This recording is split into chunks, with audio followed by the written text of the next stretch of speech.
Hello, hi there. We are going to chat about second grade curriculum. Hopefully maybe you're as excited as I am, but this is gonna be fun. So let's chat my picks for my second grader for this coming 2022-2023 school year.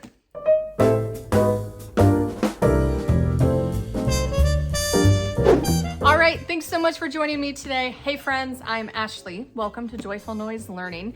And I love talking about curriculum. So that's what we're gonna share today. Our new curriculum that I'm picking for my youngest child. And I realized when I was prepping for this video, this is probably my easiest one to do because he's my youngest kid and I've already used a few things with my older kids. Because, you know, for your oldest, you're just like, what do I do? I've never gotten to this level before. But with this child, he's going to be second grade next year. I've already done second grade before, and I kind of know how this child works. And so picking curriculum for him was probably one of the easiest that I've ever done. So yay! And that's a free tip for you for there. So when you're picking curriculum, you want to look at your child. You want to see what his strengths and his weaknesses are. You want to see what he needs to improve in, maybe what his favorite learning style is. Is he a workbook? Like, is he good at workbooks, or do they want, hands-on activities? It really depends. My youngest child, he is a lot different from his brother and sister. So some of these things was easy to pick because this is my workbook loving kid. I never thought I would have a workbook child. Never thought I would. And I feel kind of silly saying that because I'm like, I'm Charlotte Mason. We're not going to use workbooks, but he thrives on workbooks. He is learning, he's growing. He learned how to read through Explode the Code and The Good and the Beautiful, and that's just how it works. So now I know how this kid works. I know how to pick curriculum. So if you have a workbook loving child, very straightforward second grader, let's get into it. All right, I'm gonna start with math because this, again, was super easy to pick.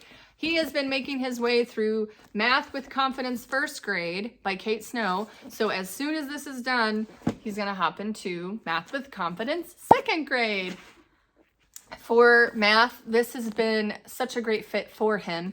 And it's a nice combination. It's good for both of us because the workbook is good. It's a simple workbook, gives him a straightforward workbook assignment, but in the teacher's guides, she has hands-on activities and things to guide through through the kids and teaching them how to understand math.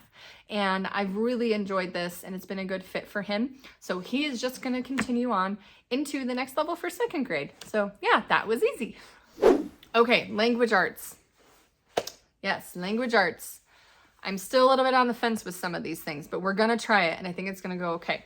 So for my philosophy on language arts, it's a little bit more laid back than some. He is a really good reader. Like, reading has been his strength. So I'm just going to continue to just keep throwing books at him. Just books. Here, read this. And he'll read on his own. I'll catch him. He's sitting quietly on the couch just reading, just for fun. So that's going to be easy for the reading. I will probably continue with the All About Reading lessons for him to give him a good, foundation of some of the phonics structures that he still needs to learn. Even though he's super intuitive with the reading, I'm still going to continue with that. He went through level 1 so fast. So we're already in level 2 and we're just going to continue with that. The other thing I want to do for language arts. So I do like copy work. He doesn't love it, but we're going to continue. There is, in the student sheets that we're doing for our family subjects, there is copy work included, and he will continue to do that. I think I've decided I'm going to do a cottage press level 1 for his language arts. And I've been eyeballing this for some of my other kids, and I never took the plunge, but I think this might work for him. So it's either a toss-up between the cottage press and continuing with first language lessons and just doing it in a notebook. But I like how a cottage press already has it all laid out, and it's in like a workbook style, but it's very Charlotte Mason / classical style. And I think it's going to be good. So that's what we're going to do for him for language arts. Okay, as far as spelling, I have not done any spelling with him yet, but I think he might be ready this coming year. So I have jumped in with the Rod and Staff spelling Spelling by Sound and Structure from Rod and Staff with my older kids. So they have a level 2 book, and I think that's what I'm going to be doing for him for spelling. So I think we're going to be done with Explode the Code. He's been loving Explode the Code, but I think he's progressing beyond that, that level now.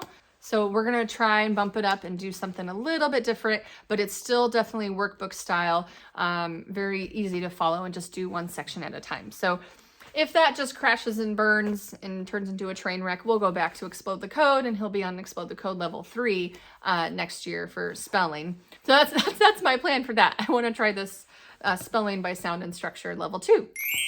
And lastly is handwriting. And this is what we're doing now. I did a little bit of research, and this was really hard to pick because I've tried a few things here and there, but I think this is what we're going to stick with. So the Zaner Blosser handwriting. And I think I got this at Christian Book, and they have different levels, and this is level 1 that he's currently working on. So as soon as he's done with this, we're going to hop into level 2. So it has short lessons. They make sure, what he really likes is you have to check which one is your best one, and then you circle it. So it's a lot of copying, a little bit of tracing, and just going through the formations of each of the letters. So he has been working on level 1. So he's just started this just recently. So he probably won't be done with this at the beginning of next school year. But by the time this is finished, then he'll be able to just jump into level 2 by Zaner Blosser. All right, and that is all I got for my second grader. So there really isn't much else because I'm doing more family subjects, and you can watch my group subject, family subject video where I announce that we're using the Kind Kingdom this year, and that's going to include just a lot of other stuff that my second grader is going to be jumping in on. And I just have to mention really quickly, a lot of you have been asking why I don't use the Good and the Beautiful anymore. If you're not looking for that, you can skip this part. But some of you, I think I'm going to put it in this video because my second grader has been using the Good and the Beautiful, and he used it for pre-K, for kindergarten, and for first grade level 1 that he's working on right now. But as soon as he's done with that, I'm going to switch into Cottage Press. So I really did want to do a more Charlotte Mason style curriculum because I hate to say, I know a lot of people say Good and the Beautiful is Charlotte Mason inspired, but I don't think it is. Part of it is I don't like their readers. I think their readers just leave a lot to, they're just missing out on a lot. There's just so many other good books out there that my kids could be reading, which I think is funny because you say, you know, it's the Good and the Beautiful literature, but I feel like their literature is just too narrow focused, and there's just a lot of other things out there. So I will continue with level 1 until we finish it, and then we'll jump into a Cottage Press. So I do think that Good and the Beautiful is great for a first-time homeschooler, for a young homeschooling family. Great fit. But for me, as my kids transition into about 2nd and 3rd grade, we don't use Good and the Beautiful anymore. And we use these other items like I've listed. So some of you had been wondering that, and that is just what I wanted to explain there. That's my reasoning for that. If you have any questions, let me know in the description below. Thank you so much for watching. So glad you guys are here. I hope you guys have a wonderful homeschool year. Hopefully you watched all my curriculum pick videos. And I'm just so thankful for those of you who've been following my homeschool journey with my youngest. I know a lot of you have a kid his age. So I hope you guys are doing great. And if you've got any questions about curriculum for a 2nd grader, let me know in the comments below. And I hope you guys have a great day. Go find his joy among the noise. I'll see you later.